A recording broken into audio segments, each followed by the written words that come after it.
So the other thing that I mentioned last week, and we kind of ran out of time, was something that we had considered. And so remember, like our goal is to be as passive as possible. That's why we're lean stead. We're trying to lean up so we can focus on things that are most important. And going back to real estate investment, that is not passive. No. So one of the things I that did hear Dave Ramsey even say that yeah. just recently. It's anything but passive. So one of the things that and it's been Hope more than me, but I started thinking about a few things that I was like, oh, well, I actually kind of instigated those things. Is it we considered the event planning route. So As a side business. as a side business, and Hope was already planning a lot of events for different organizations. And often I got kind of pulled in to help with setup and breakdown or whatever kind of scenario. But it's mostly her because I was working construction most of the time. But I didn't mind it. And, in the back of my head, I was evaluating the possibility of, hey, we could do this for, full-time gig. Make it a family business. Yeah. My daughter was interested in it. My son didn't mind helping, when we were setting up and taking down. So it's a different set of tools and different set of equipment that you need. But now, on Hope's end, depending on who the customer was, there could be quite a bit of good drama. And I think we didn't, well, you did our daughter's wedding, but you didn't really do weddings. No, I've I helped remember. with a few, but And those can be, yeah, wedding planning oh, we as a profession. did our own. We did our own wedding. Yeah. Yeah. So it was ours and our daughter's. So we've done two. We've done two. No, but I've helped a lot with other people's, and in all of those cases, it was a labor of love and not a money-making thing. I would, if every wedding could be like those, but I know that because we've also been like a bed and breakfast host when we were in school. And when you have someone who is a guest and you are doing something for them that's blessing them, they're totally different than they are when they are a customer. So there's a guest status and there's a customer status. And customers, when it comes to event planning, customers typically, especially if it's a wedding, there's just so much stress, overall stress in the situation that nobody ends up being happy. From the start. Yeah. It never ends. Now, we've experienced plenty of guests that were pretty demanding as well. But, But usually it goes back to the stress issue. yeah. If they were demanding, it's because they were stressed about something. And, that's probably a key thing to remember when you're dealing with customers in a store or whatever. Like if someone is just really acting out and being difficult, they're probably under some incredible stress in their lives that Yeah, it's we would easy not for us want to go, to. "Well, she was such a jerk," but you know what? More than likely, we wouldn't trade places with we them. wouldn't want to be in their shoes, whatever No. the heck was going on. But, we did a bunch of different things. We did indoor events, outdoor events. Like we had monster garage sales with Community-wide ones. Yeah, like 20 plus. Now, I will say that families. was fun.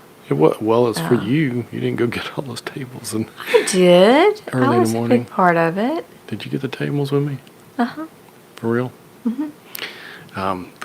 We borrowed them, and they were the big, huge wooden Long, ones. like 8-foot They were church heavy. tables kind of Yeah. thing. So good thing we had the big truck Yeah. back then. But anyway, when you're comparing that to eBay, so the positives of the event planning is that there is some creative outlet to that, so. It depends on the niche of events. And sometimes you don't get to be the one to be creative. You just have to do what you're told. And, so that's not always a positive, but there is potentially some flexibility in your entry. You can start off with just little small events and then you can grow. But it needs its own set of, Equipment and equipment supplies things. and I remember storage. when we were doing our wedding, I didn't realize I had a great aunt who did I had a great aunt on one side of the family who did knick-knack foods, whatever you call them, appetizer, whatever they're called, wedding food. Yeah. I just remember the snacks. But I had one on the other side of the family that had all the stuff, the ferns and the She was a wedding planner. Yeah, Or I candle think she called herself something things different, and but all the whatchamacallit. She had a small barn full. So she had a bunch. But anyway, she was pretty big time in doing it. And so that was when I went to go pick up some stuff, it's like, ooh, my word, I didn't know you had all this stuff kind of deal. There is the potential to make some money.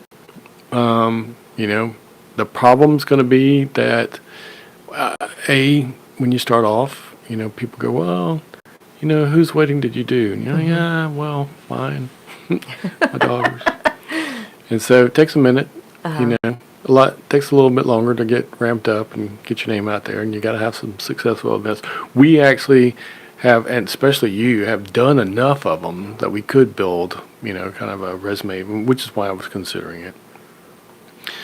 We had some skills, experiences with that would work for us. There's, especially now, people do events for anything.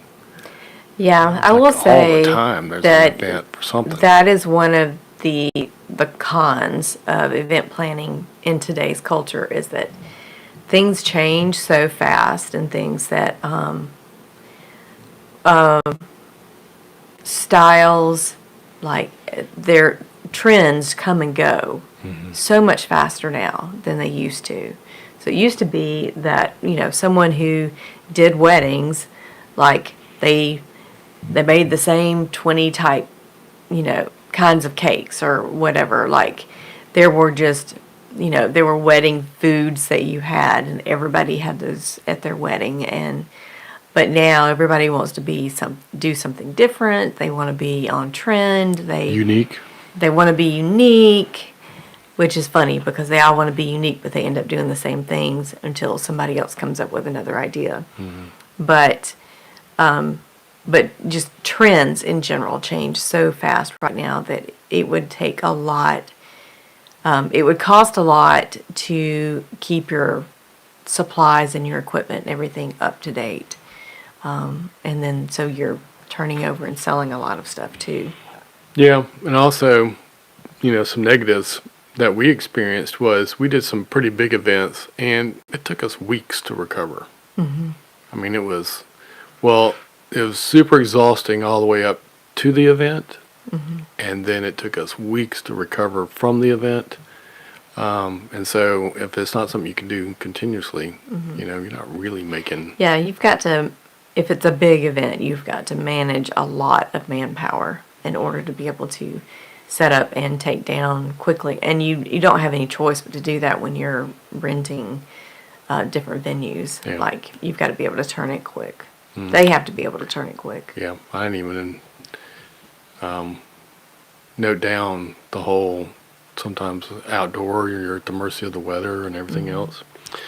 Physical demands, just the setting up, the traveling back and forth to wherever it is that you're going to do, because you don't do all your events in your backyard. It seems like most of the time we were 45 minutes to an hour and 20 minutes away from wherever we were doing one. There's like I said, the inconsistent income. So you might do well on one, and then you might not have one for Months. a month or two. for different people, there's learning curves. And so, you know, the best way to learn how to be a good event planner is to do events and, you know, make mistakes and then go, And to volunteer a lot of time on the Yeah. front end. yeah, yeah. If you're hanging out with somebody else, you're going to learn on their dime instead of yours, but the hard way. And then it's not really passive. No, So can't think of anything passive about it. no, got to Yeah. keep making those widgets. Yeah. You got to actually, you have to secure the contract for the widget and then do and it. even if and you're then, doing it on a small scale, like we try to limit our stuff, our storage, to basically the size of a car. What a car takes up space. Wouldn't take much to double, triple that if you were doing events. And it's not always super easy to store.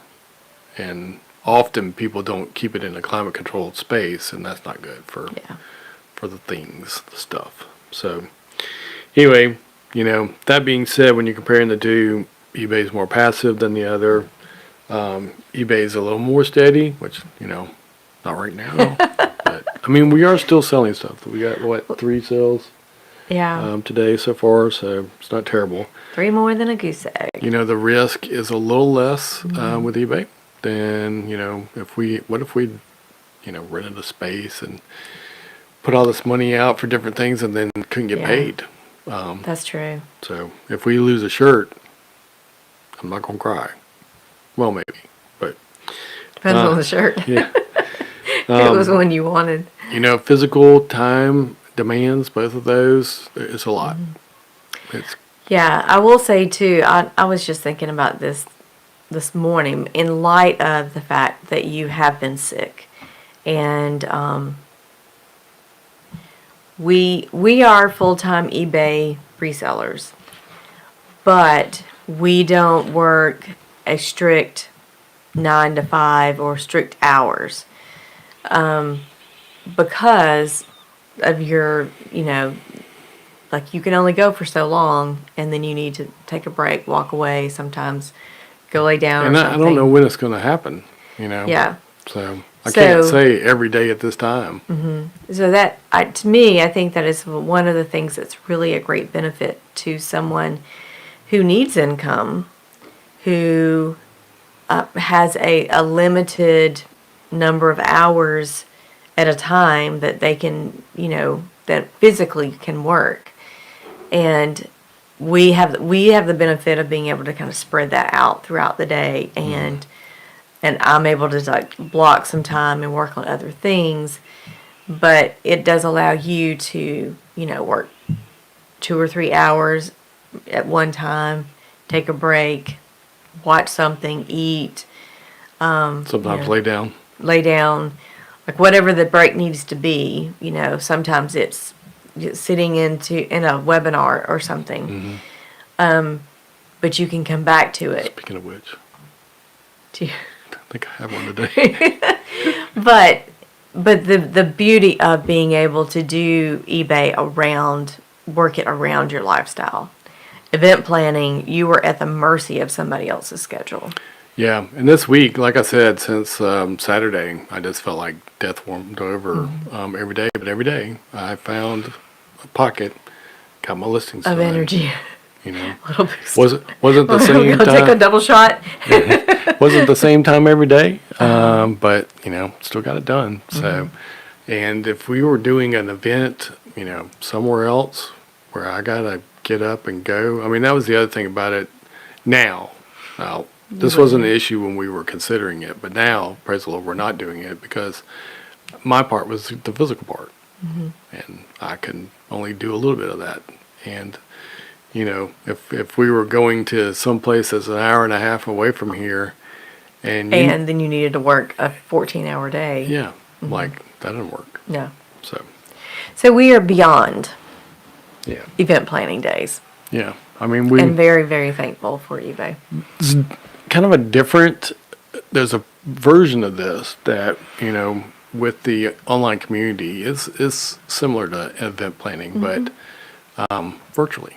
Yeah. So, you know, that's kind of where we're still scratching Yeah, that and itch. that is a skill that that people need to have now. I mean, I think because of 2020, everybody got a little more comfortable with Zoom meetings, but there are a lot more platforms outside of Zoom to be able to do things virtually, and being able to have the skills to orchestrate and virtually plan. So virtual event planning can be a totally different Yeah, scenario. which we've been involved in some of those, and we would not want to do it to the scale that the ones we helped with. But there's ways to do it simple, and and have fun, and so that's part of the future Lynn State community. You'll see some stuff Yeah. in there. I mean, I was just thinking about it today and thinking about how we sell clothes, and every time I'm like, oh man, this is another women's shirt, and I don't know how to do women's shirts, and I don't know what kind of sleeve is this. I don't What know. if we could have just handed over that shirt that I bought this week? Well, you could do that, but the other thing is that I just ran across something that was a PDF. guide. It was a guide on women's sleeves, and there was like, I don't know, 25 different versions or more on this thing. And I was like, oh, inside the Lean State community, we could just have a reference area.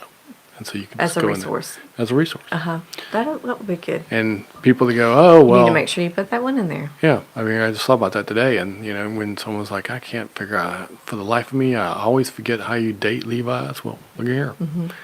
Here's the And thing. we probably all have a store of resources that we have found, and charts and graphs and things.